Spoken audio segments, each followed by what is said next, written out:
environment is shaping our mental health every day through our senses.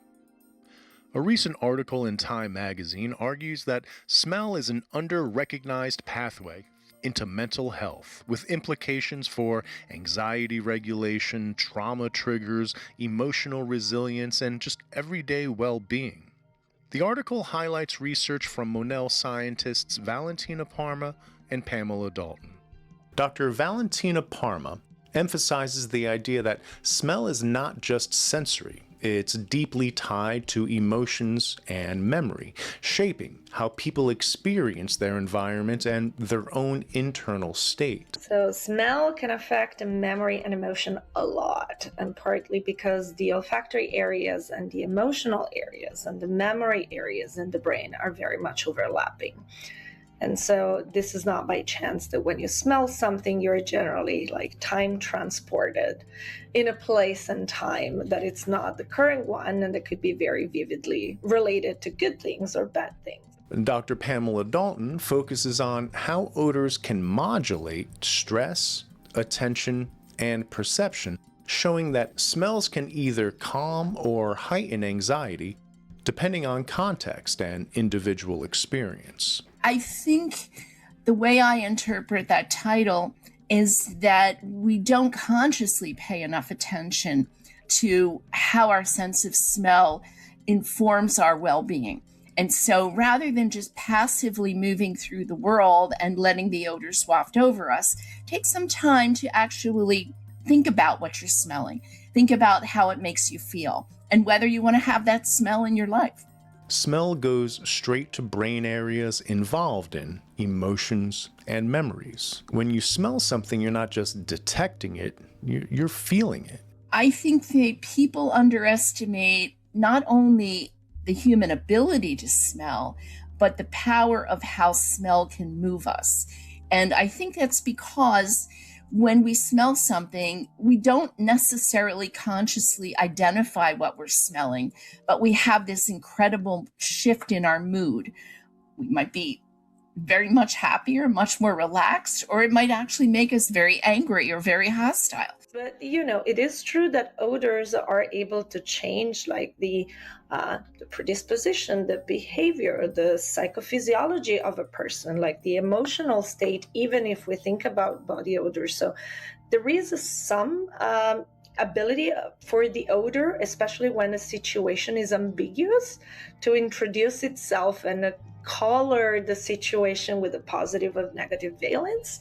But it might not be universal for everybody and for the same person at different points in time. So complex.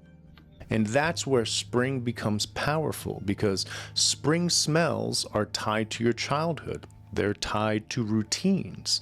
They're tied to yearly seasonal changes. Dr. Pamela Dalton focuses on how odors can modulate stress, attention, and perception, showing that smells can either calm or heighten anxiety, depending on context and individual experience. The same smell, fresh-cut grass, rain, flowers, can have different effects on different people. It could calm one person and unsettle another, because smell is never just a chemical.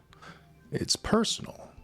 That type of blanket statements related to one odor, in my opinion, are really hard to be met because of the variation, genetic and environmental, that I have described above. Like we're very different, and so we might find odors that in the vast majority of people will be considered either positive or negative, and it could be relaxing or not, but this is definitely not a universal.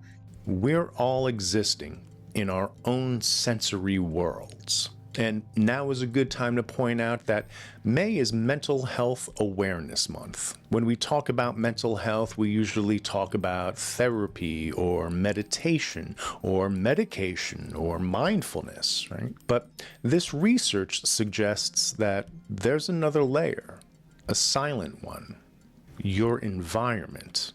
Your daily sensory world. This is constantly shaping your experience, and smell is one of the most powerful parts of that.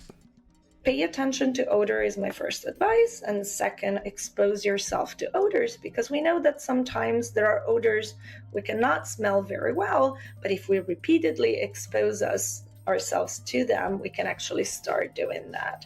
And better olfactory ability seems to be related to better sense of well-being, less depression. And so let's consider like the nose a channel to even improve our emotional experience in a positive way. So when spring arrives and everything smells different, you're not just experiencing the season changing or new odors. For some, this is renewal. For some, optimism.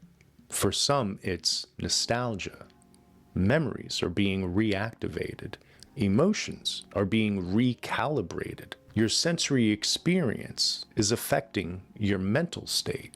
So that moment when you step outside and something feels different, it's not in your head. Well, actually it is in your head, but it's your brain responding to the environment around you. Our environment is shaping our mental health every day through our senses.